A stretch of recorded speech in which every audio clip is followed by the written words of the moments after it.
दिनै बे गसाइगाव साब डिभिजनाव आरो स्पेसियेलि गसाइगाव टाउनाव जानाय नैबे गोजोनपुरी गेवलांपुरी नैबे 4 नम्बर वार्ड बेवहाय मैयानि बे बिजामादै जामाय बिबेकानन्द बरगयारिनि न'आव हरखाबै बे सिखावा हाबफैनानै गासिबो बेनि दरजा माबाखौ गासिबो खेवनो एरखावजोबनानै आलमिरा ओमफ्राय गासिबो एरखावजोबनानै बेनाव जिखिनि माबाफोर सना रुफा जायखि दंमोन बे गासिबो जिनिसखौ माने लांजोब्बाय आरो सम्भब थाखा बे हयथ' 50,000सिम थाखा दंमोन होननानै बुंनाय जादों।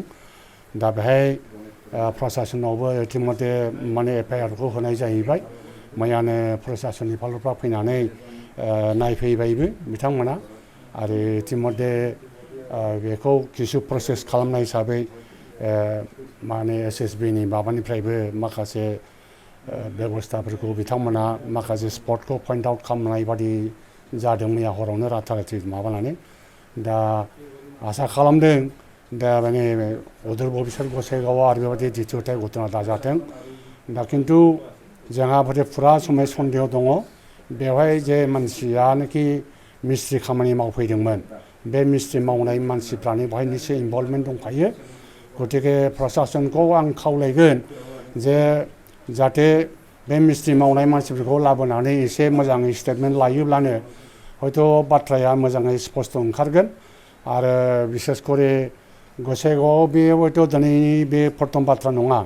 दाख्लिफोरबो एसे फर्टबल ओरै साइडजों माखासे घटना जानाय जों पेपार मिडियायाव जों माखासे जों नुनो मोन्दों। गतिके बेबायदि घटनाया फ्राय जागासिनो दङ। गतिके प्रसासननि फालरफ्रा एसे जुदि खरा नोजोर होआब्ला हयथ' ओनसोलनि मानसिफ्रा एसे बेबायदिनो माने माखासे खस्थ'खौ मोननांगोन आरोखि।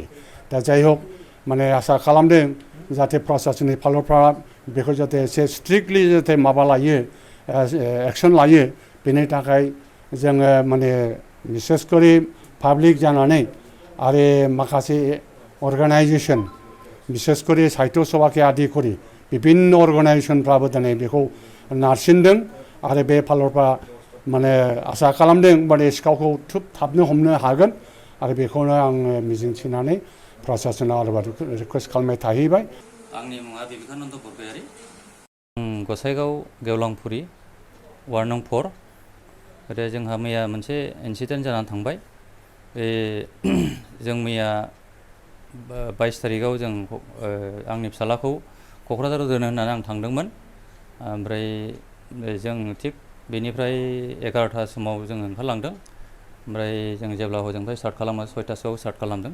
जेब्ला 7टा सफैबाय होमबा गासिबो जोंनि बे न'आव गासिबो दरजा खुलाजोबमोन। गतिके दा जों मोनसे आं दा नायजोब्बाय गासिबो सना थनाफ्रा गासिबो बख'ना लांजोब्बाय आरो गद्रेजखौ नायजोब्बाय गासिबो गेवजोबनाय। फैसायाबो आंनाव 45,000 ना 50,000 बिदिनो दंमोन।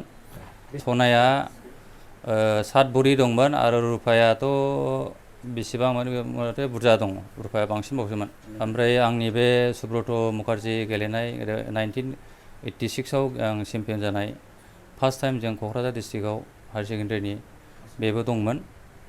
ओमफ्राय दा बेखिनिखौनो जों होननानै बे पुलिस प्रसासननिफ्राय जों बे जिनिसखौ बोरैबा बरननो हागोन बेखौ जोंनो बेखौनो लुबैयो। मैया खिथाखादों जों मोनायावनो फैनाय लोगो लोगोनो खिथाखादों एजाहार होनाय जादों। दा गसाइगाव थानायाव निफ्राय फैनानै गावनो निजे माबाया पुलिसा गावनो माबाया नायफैदों।